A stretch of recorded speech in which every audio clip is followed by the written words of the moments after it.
תגיד, שמעת על הפיגוע שהיה בפריז? כן, אחי, תשמע, זה הזוי לגמרי. המחבלים האלה פשוט משליטים טרור בכל העולם, זה לא יאמן. אני אגיד לך מה יותר הזוי.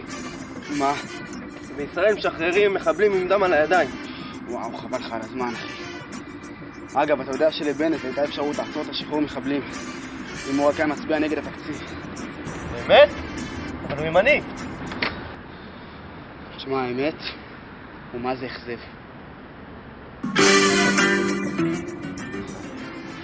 טוב, נו מה? 6 דקות. מה, נוסעים לאשקלון, אה? כן. בוא נזיז את התחרושיה שלהם, אה? מה, למה? לא זוכר, בתקופה של האינתיפאדה, שהוא הורה להוציא את הערבים מהגני ילדים, לשמור שם על הבטיחות.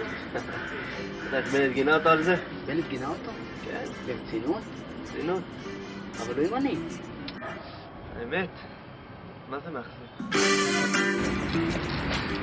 אתה יודע, באמת מטריד אותי, אחי? מה? שעשו משא ומתן לירושלים בקדנציה. זה משא ומתן. לא עבר חוק בכנסת שאם אין הסכמה של 80 חברי כנסת אין משא ומתן על ירושלים? החוק הזה הוא לא עבר בסוף. זאת אומרת, אבל בנט בקואליציה, הוא לא שינה שם משהו? הוא לא היה אפילו בהצבעה. הוא ברח ממנה כמו איזה שפן. וואלה? אבל הוא ימני. שמע, האמת, מה זה אכזב?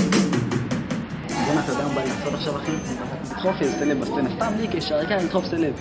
וואלה, שימני, כן? או,